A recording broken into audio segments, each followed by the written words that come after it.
সবাইকে নমস্কার। ওম নমো ভগবতে বাসুদেবায়। শ্রীমদ্ ভগবদ্গীতা একাদশ অধ্যায় ঈশ্বর দর্শনীয় 11 নম্বর শ্লোক সঞ্জয় বসে। দিব্যমাল্য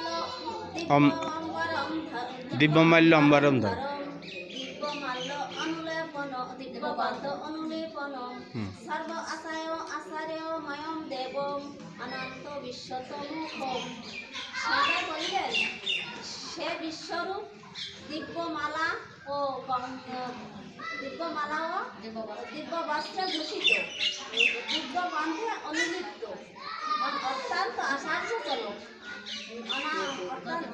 জ্যোতির্ময় ও অনন্তশালী সর্বত্র বিশিষ্ট। নমস্কার। ওম নমো ভগবতে বাসুদেবায়। শ্রীমদ্ ভগবদ্গীতার একাদশ অধ্যায় ঈশ্বর দর্শনীয় সঞ্জয় বচন 11 নম্বর শ্লোক।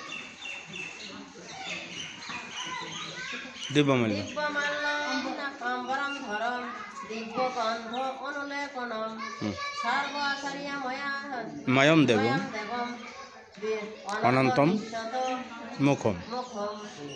সঞ্জয় বললেন, সেই বিশ্বরূপ দিব্যমালা দিব্য বস্ত্র দ্বারা ভূষিত এবং দিব্য গন্ধ অনুলিপ্ত, আশ্চর্যজনক,